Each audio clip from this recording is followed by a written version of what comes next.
Assalamualaikum warahmatullahi wabarakatuh. Selamat datang kembali di channel Om Riz Official. Untuk kisah kali ini, saya akan membawakan sebuah cerita yang berjudul Rumah Pesugihan. Dan sebelum kita lanjut ke ceritanya, tekan dulu tombol like video ini dan jangan lupa tekan juga tombol subscribe channel ini. Nyalakan juga lonceng notifikasinya agar tidak ketinggalan cerita-cerita lainnya. Dan seperti apa untuk kisah kali ini, langsung saja kita masuk ke ceritanya.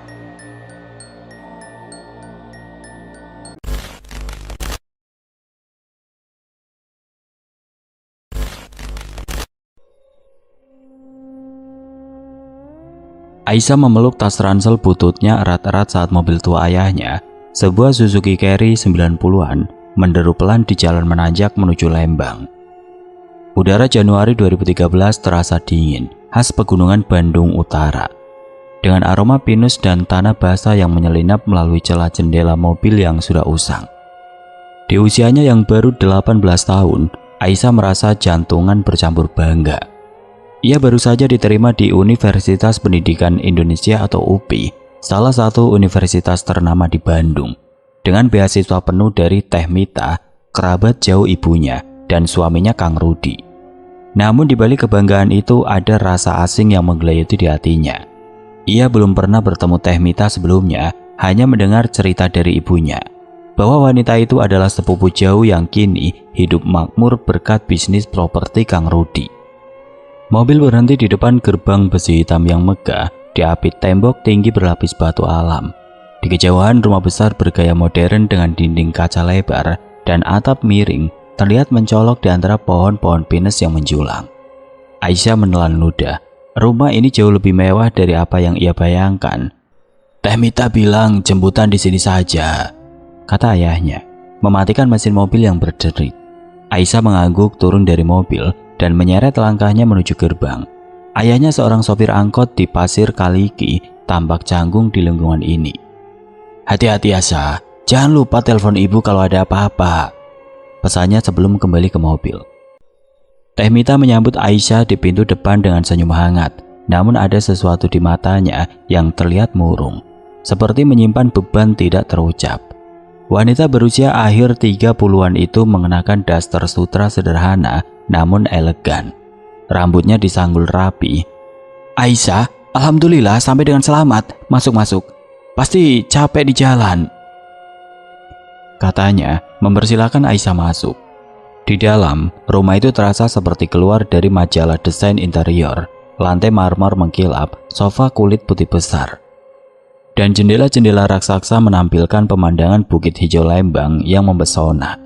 Ornamen tradisional Sunda seperti anyaman bambu dan ukiran kayu jati bercampur harmonis dengan dekorasi modern, menciptakan suasana yang mewah namun tetap hangat. Di ruang tamu Aisyah bertemu Nia, putri Teh Mita yang berusia 15 tahun. Gadis itu tersenyum malu-malu, rambutnya dikuncir dua dan ia sibuk dengan ponselnya. "Halo Kak Aisyah," sapa Nia dengan suara pelan, hampir tidak terdengar. Aisyah membalas senyumnya, merasa sedikit lega ada seseorang seusia dengannya. Meski Nia tampak malu, Teh Mita memperkenalkan 3 asisten rumah tangga. Iya, seorang wanita parubaya dari Cianjur dengan senyum ramah. Eno, yang lebih pendiam dan fokus membersihkan meja kaca. Dan Dede, yang tampak paling muda dan lincah, membawa nampan berisi teh tarik dan pisang goreng. "Mereka sudah lama di sini, seperti keluarga," ujar Teh Mita. Namun Kang Rudi, suami Teh Mita, tidak ada di tempat. "Kang Rudi lagi ke Jakarta, urusan bisnis, besok baru pulang," jelas Teh Mita nadanya datar. Aisyah dibawa ke kamarnya di lantai 2 melalui tangga kayu yang dihiasi karpet merah tebal. Kamarnya luas, dengan tempat tidur besar, lemari kayu jati, dan jendela menghadap kebun teh di kejauhan. Ada meja belajar kecil dengan lampu modern dan sebuah rak buku yang sudah diisi beberapa novel Indonesia dan buku pelajaran. "Ini kamar kamu sekarang, nyaman kan?" tanya Teh Mita. Aisyah mengangguk, takjub, tapi juga merasa kecil di tengah kemewahan ini. Ia terbiasa dengan rumah sederhana di Cicadas, dengan dinding bata ekspos dan lantai semen. Saat Teh Mita menunjukkan tata letak rumah, ia menyinggung sebuah kamar di ujung koridor lantai 2. "Itu kamar khusus keluarga, jangan pernah ke sana ya," katanya dengan nada serius. Matanya menatap tajam sejenak sebelum kembali tersenyum.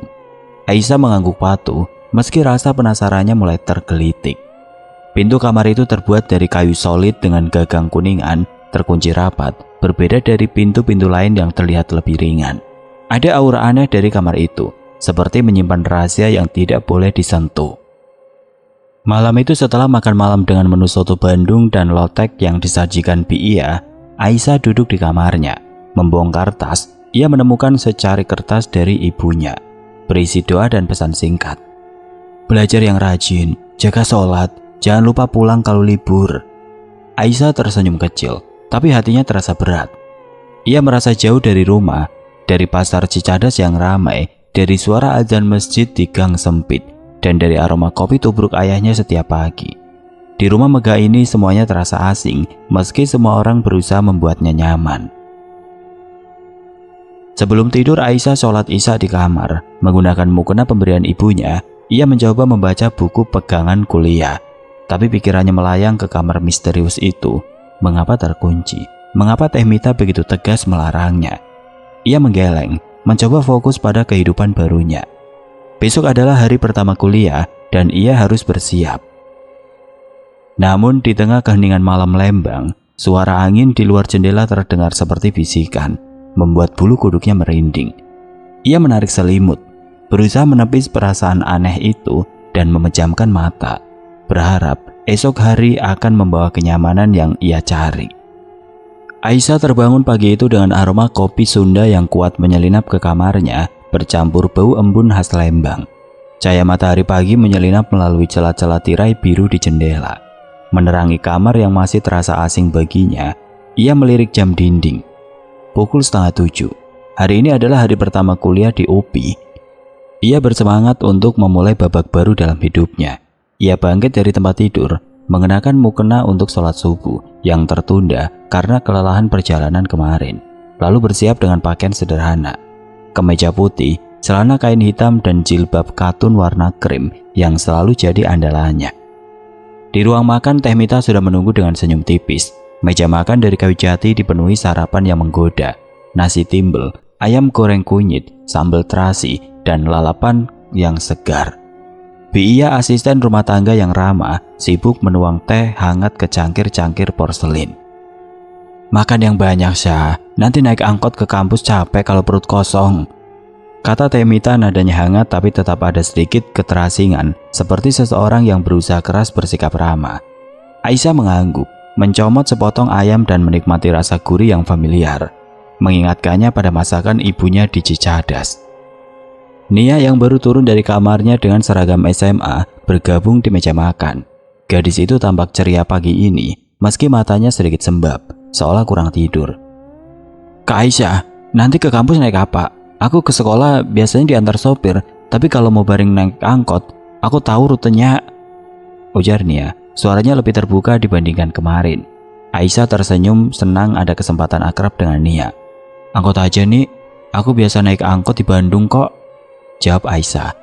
Nia mengangguk, lalu mulai bercerita tentang sekolahnya, teman-temannya, dan bagaimana ia suka nongkrong di kafe-kafe kecil di Lembang sepulang sekolah.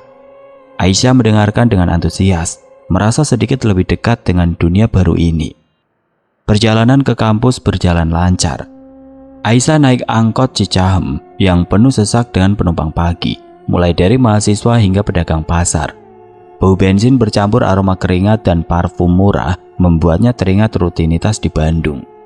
Di UPI, ia disambut suasana ramai khas hari pertama kuliah.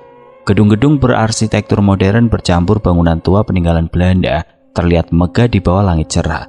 Aisyah mengikuti orientasi mahasiswa baru, mencatat jadwal kuliah, dan berkenalan dengan beberapa teman sekelas, termasuk Rina, seorang gadis cerewet dari Garut, yang langsung mengajaknya makan bakso di kantin. Meski sibuk, pikiran Aisyah sesekali melayang ke rumah megah di Lembang, terutama kamar terkunci di ujung koridor. Larangan Teh Mita terngiang-ngiang membuatnya penasaran sekaligus takut. Sepulang kuliah, Aisyah kembali ke rumah Teh Mita sekitar pukul 4 sore. Rumah itu terasa sepi saat ia tiba.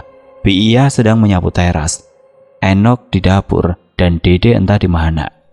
Teh Mita sedang keluar, katanya ke dokter mata di Bandung.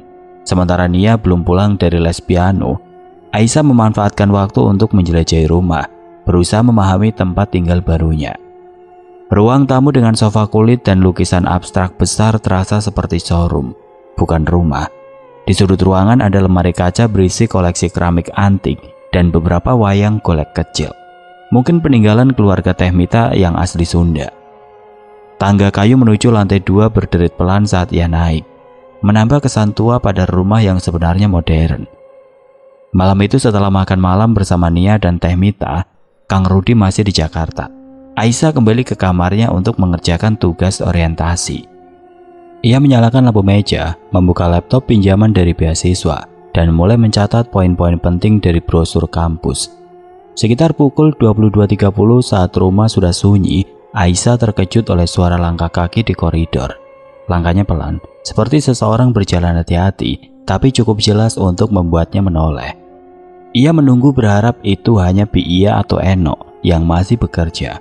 Namun langkah itu berhenti tepat di depan pintu kamarnya, lalu hening. Jantung Aisyah berdegup kencang. Ia bangkit, membuka pintu perlahan dan mengintip ke koridor. Gelap, hanya diterangi lampu temaram di ujung tangga. Tidak ada siapa-siapa. Aisyah menutup pintu memastikan kuncinya terkunci rapat dan kembali ke tempat tidur. Mungkin cuma perasaan. Gumamnya mencoba menenangkan diri. Ia menganggapnya imajinasi, mungkin karena lelah setelah hari yang panjang. Namun tidak lama kemudian ia mendengar bunyi klik pelan seperti kunci pintu diputar. Ia menoleh tajam ke pintu kamarnya, dengan tangan gemetar, ia memeriksa.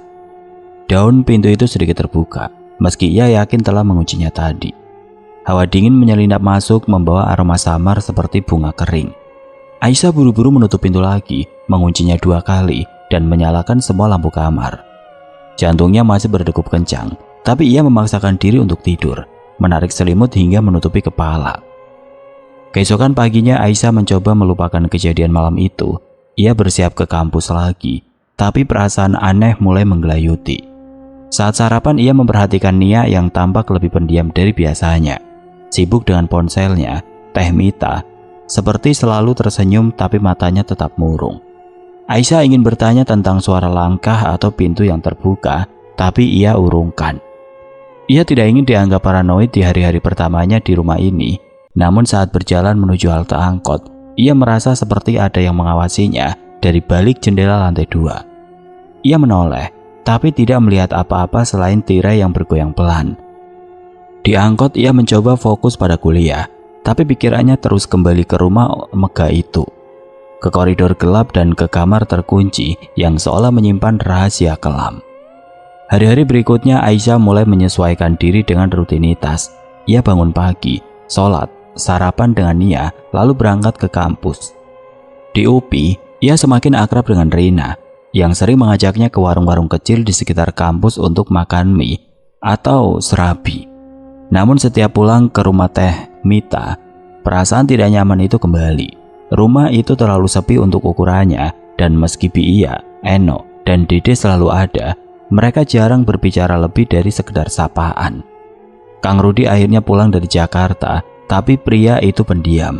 Lebih sering menghabiskan waktu di ruang kerjanya di lantai bawah. Aisyah mulai merasa seperti tamu yang tidak sepenuhnya diterima. Meski semua orang berusaha bersikap baik, dan setiap malam saat ia sendirian di kamar, perasaan diawasi semakin kuat. Seperti ada mata tidak terlihat yang mengintai dari kegelapan. Hari-hari Aisyah di Lembang mulai terasa seperti rutinitas yang berulang, namun perasaan tidak nyaman di rumah Teh Mita tidak kunjung reda. Setiap malam saat lampu-lampu di rumah megah itu meredup dan suara jangkrik mendominasi keheningan, Aisyah merasa seperti ada sesuatu yang mengintip dari sudut-sudut gelap. Pagi ini di awal Februari 2013, ia terbangun dengan kepala berat karena mimpi buruk yang samar. Ia menggosok mata, mencoba menepis perasaan itu, dan bersiap untuk kuliah. Di meja makan, aroma bubur ayam dan teh manis hangat menyambutnya.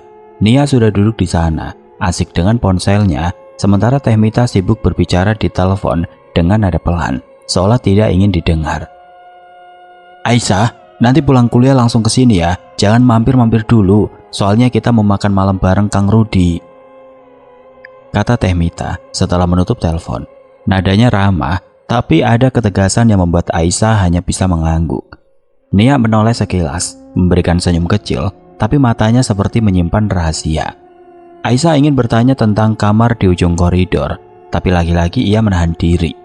Rasa hormat dan rasa terima kasih atas beasiswa membuatnya merasa tidak punya hak untuk terlalu banyak bertanya. Setelah sarapan, ia berangkat ke kampus dengan angkot Dago Cicahem. Mencoba fokus pada kuliah yang dijadwalkan pagi ini. Di UPI, Aisyah mulai merasa lebih nyaman. Rina, teman barunya dari Garut, selalu punya cara membuatnya tertawa, entah dengan cerita tentang keseharian di kampungnya atau guyonan tentang dosen yang kaku. Siang itu mereka makan siang di warung kecil dekat kampus, menyantap nasi rames dengan telur dadar dan sambal bajak. "Aisyah, rumah yang kamu tinggalin di Lembang itu beneran mewah ya, kayak di sinetron?" goda Rina sambil menyeruput es teh. Aisyah tersenyum kecut. "Mewah sih, tapi entah kenapa rasanya nggak betah, kayak ada yang aneh," katanya tanpa bermaksud menceritakan detail. Rina mengangguk, tapi matanya berbinar penuh rasa ingin tahu. "Kata orang, rumah-rumah besar di Lembang itu suka ada cerita, apalagi yang dekat bukit gitu," ujar Rina setengah bercanda. Aisyah tertawa kecil, tapi ucapan itu membuat bulu kuduknya merinding. Sepulang kuliah, Aisyah tiba di rumah sekitar pukul 5 sore. Matahari sudah mulai tenggelam, mewarnai langit Lembang dengan semburat oranye. Rumah Teh Mita terlihat semakin megah di bawah cahaya senja, tapi juga semakin sepi. Ia sedang menyiram tanaman di halaman, Enok di dapur, dan Dede seperti biasa bergerak lincah membawa cucian. Kang Rudi ternyata belum pulang, meski Teh Mita bilang ia akan ada untuk makan malam. "Kang Rudi keburu meeting dadakan di Jakarta lagi," kata Teh Mita saat Aisyah bertanya. Nadanya datar seperti menyembunyikan sesuatu. Nia yang baru pulang dari les langsung naik ke kamarnya tanpa banyak bicara. Aisyah merasa suasana rumah ini semakin berat, seperti ada ketegangan tidak terucap di antara penghuninya. Malam itu setelah makan malam dengan menu karedok dan ikan mas goreng, Aisyah duduk di kamarnya, mencoba fokus pada tugas kuliah. Namun pikirannya terus kembali ke kamar terkunci di ujung koridor.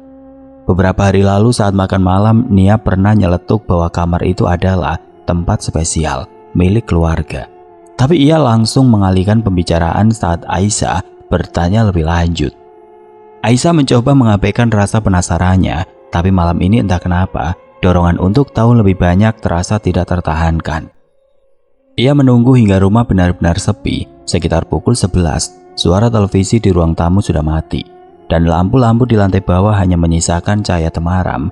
Ia mengambil senter kecil dari tasnya, hadiah dari ayahnya untuk jaga-jaga, dan melangkah keluar kamar dengan hati-hati.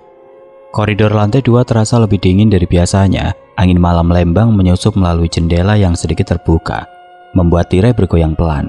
Aisyah berjalan perlahan menuju kamar di ujung koridor, menahan nafas setiap kali lantai kayu berderit di bawah kakinya. Pintu kamar itu seperti biasa, terkunci rapat, tapi malam ini ia melihat sesuatu yang berbeda. Ada celah kecil di pintu, seolah seseorang lupa menutupnya sepenuhnya. Dengan jantung berdegup kencang, Aisyah mendekatkan senternya ke celah itu, berusaha mengintip ke dalam. Cahaya senter menyapu ruangan yang gelap. Aisyah menahan nafas saat melihat tempat tidur besar di tengah, ditutupi kain putih yang dipenuhi bunga kering. Baunya samar, namun menusuk. Dinding kamar dilapisi kain hitam, bukan wallpaper seperti kamar lain, memberikan kesan muram seperti ruang ritual. Di sudut, ada meja kecil dengan lilin-lilin yang meleleh. Beberapa sudah padam, dan sebuah foto buram dalam bingkai kayu. Aisyah mencoba melihat lebih jelas, tapi foto itu terlalu kabur untuk dikenali. Ada pula benda-benda aneh, mangkuk tembaga berisi abu, kain merah kecil, dan sesuatu yang tampak seperti tulang kecil. Mungkin ayam, tersusun rapi di samping lilin. Jantung Aisyah berdegup lebih kencang. Ruangan ini tidak terasa seperti kamar biasa, lebih seperti tempat pemujaan atau sesuatu yang lebih gelap. Tiba-tiba Aisyah merasa hawa di sekitarnya berubah, menjadi lebih berat. Ia menoleh cepat dan di sudut ruangan, di balik bayang-bayang, ia melihat sesuatu bergerak. Sosok tinggi besar tidak terlihat wujudnya, berdiri di dekat tempat tidur. Matanya tidak terlihat, tapi Aisyah merasa ditatap. Cahaya senternya bergerak di tangannya, Dan sebelum ia bisa berpikir, sosok itu seperti melangkah ke arahnya. Aisyah menjerit kecil, menutup mulutnya dengan tangan dan berlari kembali ke kamarnya, menutup pintu dengan keras dan menguncinya. Nafasnya tersegal, tubuhnya gemetar. Ia duduk di lantai, memeluk lutut, mencoba menenangkan diri. Itu cuma bayangan, Syah, cuma bayangan, gumamnya, tapi ia tahu apa yang dilihatnya bukan sekedar ilusi. Pagi harinya saat sarapan, Teh Mita menatap Aisyah dengan tatapan tajam, seolah tahu apa yang terjadi malam itu. Aisyah, aku sudah bilang, jangan dekati kamar itu, katanya, suaranya dingin namun terkendali. Itu bukan urusanmu, demi kebaikanmu sendiri, patuhi aturan di rumah ini. Aisyah hanya bisa mengangguk, wajahnya memucat. Nia yang duduk berseberangan menunduk, menghindari kontak mata. Ia yang sedang membawa nampan teh seperti mendengar percakapan itu, tapi ia buru-buru berbalik ke dapur. Aisyah merasa semakin terjebak dalam rahasia rumah ini, dan untuk pertama kalinya ia bertanya-tanya apakah menerima beasiswa ini adalah keputusan yang tepat.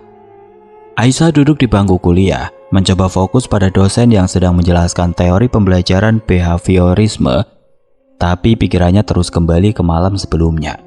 Cahaya senter yang memantul di dinding berlapis kain hitam, bunga-bunga kering, dan benda-benda aneh di meja kecil itu terasa seperti potongan mimpi buruk yang tidak bisa ia lepaskan. Ia menggenggam pulpen erat-erat, mencoret-coret buku catatannya tanpa makna, berusaha menenangkan jantung yang masih berdegup kencang. Setiap kali ia teringat, tatapan tidak terlihat dari sosok itu. Di sampingnya Rina, teman sekelasnya, menyenggol lengannya. Syah, kau pucat? Kurang tidur ya? Tanya Rina setengah bercanda. Aisyah hanya tersenyum kecut, menggeleng pelan. Cuma capek kok. Ia tahu Rina akan menganggapnya berlebihan atau lebih buruk lagi, mulai mengaitkannya dengan cerita-cerita mistis khas Bandung. Sepulang kuliah, Aisyah kembali ke rumah Teh Mita dengan angkot yang sama. Yang kali ini penuh sesak dengan penumpang sore. Udara Lembang terasa lebih dingin dari biasanya, dan kabut tipis mulai turun saat ia tiba di depan gerbang rumah megah itu. Ia sedang menyapu halaman, menyapa Aisyah dengan senyum ramah, tapi ada sesuatu di matanya. Teh Mita sama Nia di dalam, Non. Kang Rudi baru pulang tadi siang, kata Ia suaranya pelan. Aisyah mengangguk, melangkah masuk, tapi perasaan berat di dadanya semakin kuat. Rumah ini dengan dinding kaca besar dan dekorasi modern bercampur ornamen Sunda seharusnya terasa hangat, tapi malah seperti menyimpan rahasia yang menyesakan. Malam itu makan malam berlangsung dalam suasana canggung. Teh Mita berusaha mencairkan suasana dengan bertanya tentang kuliah Aisyah, tapi nada suaranya terasa dipaksakan. Kang Rudi yang akhirnya ada di rumah, duduk di ujung meja, sibuk dengan ponselnya. Pria itu tampak lelah, dengan garis-garis halus di wajahnya yang membuatnya terlihat lebih tua dari usianya. Mungkin akhir 40-an. Nia seperti biasa pendiam, hanya menjawab seperlunya saat ditanya tentang sekolah. Menu malam ini adalah sop buntut dan perkedel jagung. Tapi Aisyah hampir tidak bisa menikmati rasanya. Ia masih teringat peringatan tegas Teh Mita pagi tadi, dan tatapan Nia yang menghindari matanya membuatnya semakin curiga ada sesuatu yang disembunyikan. Setelah makan malam, Aisyah kembali ke kamarnya, mencoba fokus pada tugas kuliah. Namun sekitar pukul 10 ia mulai bermimpi buruk, bahkan sebelum tertidur sepenuhnya. Dalam mimpi itu ia berjalan di hutan gelap, kabut tebal menyelimuti pohon-pohon pinus. Sosok tinggi besar dengan wajah tidak jelas muncul di depannya, menyeretnya ke jurang yang dalam. Aisyah terbangun dengan jantungan, tubuhnya basah keringat, nafasnya tersegal. Ia menyalakan lampu, memeriksa jam. Baru pukul 11:30. Rumah terasa sunyi. Hanya suara jangkrik dan angin Lembang yang bersiul di luar jendela. Tiba-tiba ia mendengar suara langkah kaki di koridor. Lagi, kali ini lebih jelas, seperti seseorang berjalan mondar-mandir. Dengan sengaja suara itu disertai bisikan pelan, hampir tidak terdengar, seperti roda atau mantra dalam bahasa yang asing bagi Aisyah. Dengan tangan gemetar, Aisyah bangkit dan mendekati pintu kamarnya, memastikan terkunci. Ia mencoba mendengarkan lebih jelas, tapi bisikan itu berhenti. Digantikan hening yang lebih menyeramkan. Ia kembali ke tempat tidur, menarik selimut dan berdoa dalam hati, berharap ini hanya imajinasinya. Namun keesokan malamnya kejadian serupa terulang. Kali ini suara langkah kaki terdengar lebih dekat, hampir di depan pintunya, dan bisikan itu lebih jelas, seperti suara perempuan yang meratap, bercampur dengan bahasa Sunda kuno yang tidak ia pahami. Aisyah menutup telinga berusaha tidur, tapi perasaan diawasi semakin kuat, seperti ada mata tidak terlihat yang menembus dinding kamarnya. Keesokan harinya, Aisyah mulai memperhatikan tingkah laku asisten rumah tangga. Pia yang biasanya ramah kini sering menghindari kontak mata. Enok yang pendiam, tanpa gelisah setiap kali Aisyah berada di dekat dapur. Dedek yang paling muda sesekali waktu menjatuhkan nampan saat Aisyah bertanya, "Enok, pernah dengar suara aneh di rumah ini enggak?"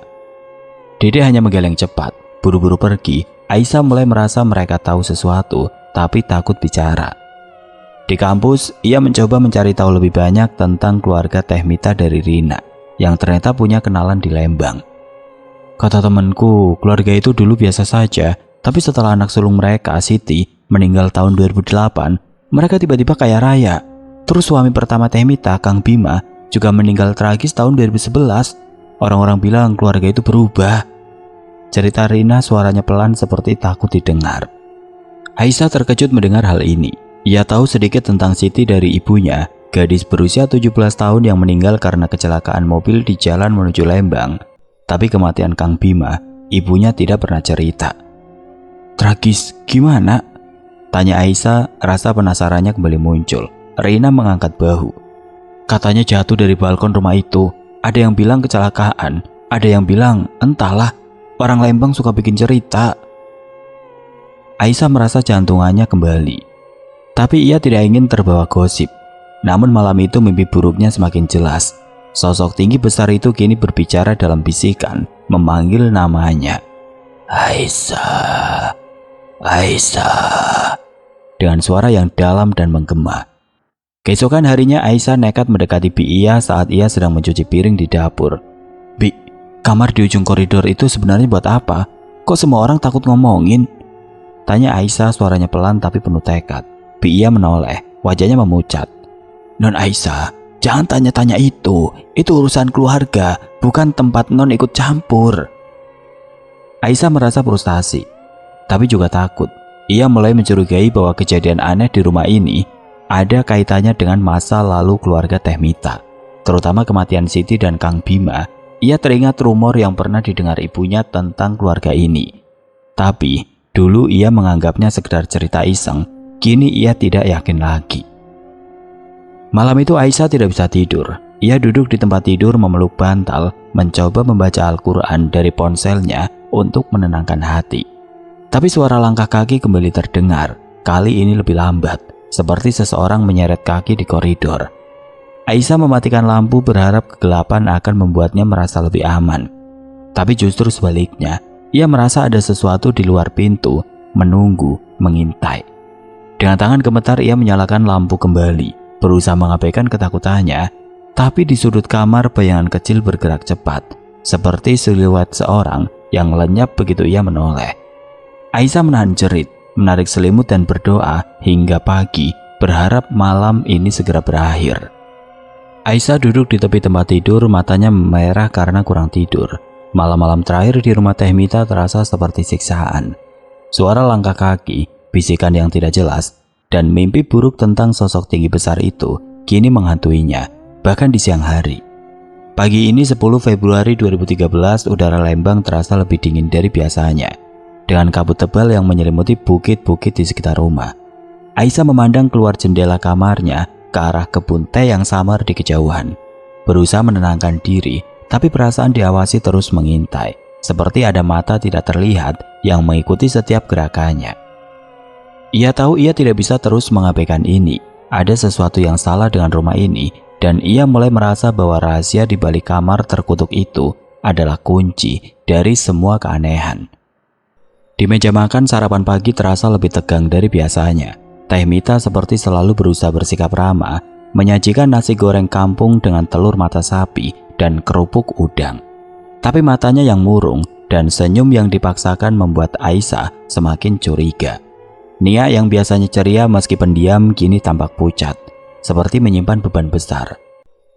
Kang Rudi yang baru pulang dari perjalanan bisnisnya duduk di ujung meja, membawa koran tanpa banyak bicara.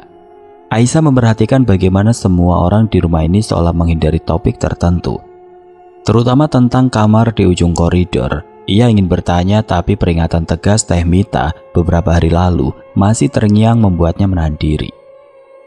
Hari itu Aisyah berangkat ke kampus dengan perasaan berat. Di angkot, ia masih mencoba fokus pada kuliah, tapi pikirannya terus melayang. Reina yang selalu peka menyadari kegelisahan Aisyah. "Sah, kamu kenapa sih? Kayak orang ketakutan mulu. Cerita dong, apa yang salah?" tanya Rina saat mereka makan siang di kantin, menatap bakso urat dengan kuah panas yang mengepul. Aisyah ragu, tapi akhirnya menceritakan sekilas tentang kejadian aneh di rumah. Suara langkah kaki, pintu yang terbuka sendiri, dan mimpi buruk yang semakin nyata. Ia tidak menyebut kamar misterius atau bayangan yang ia lihat. Takut Rina menganggapnya gila. "Ya Allah Syah, itu rumah angker apa gimana? Pindah aja ke kosan dekat kampus," usul Rina setengah serius. Aisyah tersenyum kecil, tapi hatinya tahu ia tidak bisa begitu saja pergi. Beasiswa dari Teh Mita adalah satu-satunya cara ia bisa kuliah. Malam itu ketakutan Aisyah mencapai puncaknya. Sekitar pukul 1 dini hari, ia terbangun dengan perasaan sesak, seperti ada beban di dadanya. Kamarnya gelap, hanya diterangi lampu meja yang redup. Ia mencoba menyalakan lampu utama, tapi tiba-tiba matanya tertumbuk pada sudut kamar. Di sana, di dekat lemari jati, berdiri sosok tinggi besar yang sama dari mimpi buruknya. Wajahnya tidak jelas, tersembunyi di dalam bayangan, tapi Aisyah merasa ditatap oleh mata yang tidak terlihat. Sosok itu diam, hanya berdiri, namun kehadirannya membuat udara terasa berat, seperti menghisap oksigen dari ruangan. Aisyah menjerit, suaranya menggema di kamar, dan buru-buru menyalakan lampu. Saat cahaya membanjiri ruangan, sosok itu lenyap, seolah tidak pernah ada. Tapi jantung Aisyah masih berdegup kencang, dan ia bisa bersumpah ada bau samar bunga kering di udara. Pintu kamarnya tiba-tiba terbuka, dan Nia muncul, wajahnya pucat pasi. "Kak Aisyah, kenapa? Aku dengar teriak," tanya Nia, suaranya gemetar. Aisyah masih terengah-engah, hanya bisa menunjuk sudut kamar. Ada sesuatu di situ tadi, Nik. Aku nggak bohong," katanya suaranya serak. Nia mendekat memegang tangan Aisyah, tapi matanya penuh ketakutan, seperti seseorang yang tahu lebih banyak dari yang ia katakan. "Kak, tenang. Mungkin cuma mimpi. Aku temenin di sini ya," ujar Nia duduk di samping Aisyah. Tapi Aisyah bisa melihat tangan Nia gemetar, dan wajahnya yang pucat seolah menyimpan rahasia yang tidak bisa ia ungkap. Malam itu Aisyah tidak bisa tidur lagi. Ia duduk di tempat tidur memeluk lutut, sementara Nia tertidur di sampingnya masih menggenggam tangannya. Pagi harinya ia memutuskan untuk menghubungi ibunya di Bandung. Dengan suara gemetar ia menceritakan semua kejadian seram. Suara langkah, bisikan, mimpi buruk, dan sosok bayangan yang kini muncul di kamarnya. Ibunya yang awalnya ragu terdengar khawatir. "Zah, kamu gak apa-apa kan? Ibu bilang sama bapak buat jemput kamu. Gak usah pikirin beasiswa dulu. Keselamatan kamu lebih penting," kata ibunya nadanya tegas. Aisyah merasa lega tapi juga bersalah. Ia tahu betapa sulitnya keluarganya membiayai kuliah tanpa beasiswa ini. Tapi ketakutannya sudah tidak tertahankan. Sore itu saat Aisyah sedang mengemas barang-barangnya, ia mendengar suara pelan dari ruang tamu. Ia mengintip dari tangga dan melihat Teh Mita berbisik kepada Kang Rudi. Wajah mereka serius. "Kamar itu harus tetap tertutup, Rudi. Kalau sampai terbuka lagi kita selesai," kata Teh Mita, suaranya penuh ketegangan. Kang Rudi hanya mengangguk, wajahnya muram. Aisyah menahan nafas, menyadari bahwa kamar misterius itu adalah pusat dari semua keanehan ini. Ia buru-buru kembali ke kamar, tidak ingin ketahuan menguping, tapi kata-kata Teh Mita terus bergema di kepalanya, membuatnya semakin yakin bahwa ada sesuatu yang kelam di rumah ini. Sesuatu yang mungkin berkaitan dengan kematian Siti dan Kang Bima. Ayah Aisyah tiba malam itu dengan mobil tua yang sama. Wajahnya penuh kekhawatiran saat melihat Aisyah yang pucat dan mata sembab. "Syah, kenapa nggak cerita dari awal? Bapak sama ibu khawatir banget," katanya memeluk Aisyah erat. Teh Mita mencoba menahan Aisyah, berkata bahwa ia hanya kelelahan dan mungkin berhalusinasi karena stres kuliah. Tapi Aisyah sudah tidak bisa dibujuk. Ia ingin pulang, jauh dari rumah megah yang kini terasa seperti penjara. Saat ia mengemasi tasnya, Nia mendekat, matanya berkaca-kaca. "Kak, maaf aku gak bisa cerita apa-apa, tapi hati-hati ya," bisik Nia, suaranya penuh penyesalan. Aisyah hanya mengangguk, tidak tahu harus berkata apa. Ia merasa kasihan pada Nia yang sepertinya juga terjebak dalam rahasia keluarga. Sebelum meninggalkan rumah, Aisyah melirik ke arah koridor lantai 2. Pintu kamar misterius itu masih tertutup rapat, tapi ia bisa bersumpah mendengar suara langkah pelan dari dalam. Seperti seseorang berjalan dalam kegelapan, ia buru-buru menunduk, mengikuti ayahnya ke mobil, dan tidak menoleh lagi. Di dalam mobil, ayahnya menyalakan radio, memutar lagu-lagu Sunda dari kaset tua, berusaha mencairkan suasana. Tapi Aisyah hanya menatap keluar jendela, ke kabut Lembang yang semakin tebal, berharap bisa melupakan malam-malam mengerikan di rumah itu. Mobil Suzuki Carry tua milik ayah Aisyah menderu pelan di jalan menurun dari Lembang menuju ke Bandung. Kabut malam masih tebal, menyapu kaca depan mobil yang buram, membuat lampu jalanan Lembang tampak seperti kunang-kunang. Di kejauhan, Aisyah duduk di kursi penumpang, memeluk ranselnya erat, menatap keluar jendela tanpa benar-benar melihat apa-apa. Suara radio yang memutar lagu Sunda, Es Lilin, dari kaset tua milik ayahnya terdengar samar, bercampur deru mesin yang sudah usur. Rasa lega karena meninggalkan rumah Teh Mita bercampur dengan rasa bersalah yang menggerogoti hatinya.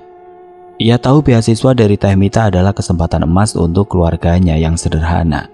Tapi setelah malam-malam penuh teror, ia tidak sanggup lagi bertahan di rumah megah itu. Bayangan kamar misterius dengan bunga kering dan sosok tinggi besar yang menatapnya dari sudut kamar masih menghantui pikirannya.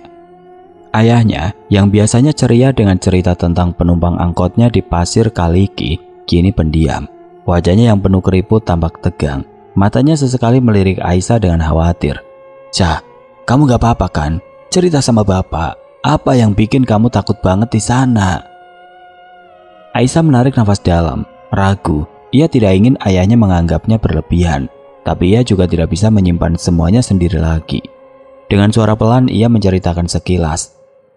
Suara langkah kaki di koridor, pintu yang terbuka sendiri, mimpi buruk tentang sosok tidak berwajah, dan puncaknya, bayangan di sudut kamarnya malam tadi. Ia tidak menyebut kamar misterius secara langsung, takut ayahnya akan menganggapnya nekat karena melanggar larangan Teh Mita. Ayahnya mendengarkan dengan serius. Tangannya mencengkram setir lebih erat. Setelah Aisyah selesai, ia menghela nafas panjang. "Syah, Bapak pernah dengar cerita-cerita aneh tentang keluarga Teh Mita dari teman-teman di terminal. Dulu sebelum mereka kaya, mereka biasa saja, sama kayak kita. Tapi setelah Siti, anak pertama mereka, meninggal tahun 2008, katanya mereka mulai aneh. Apalagi setelah Kang Bima, suami pertama Teh Mita, meninggal tahun 2011.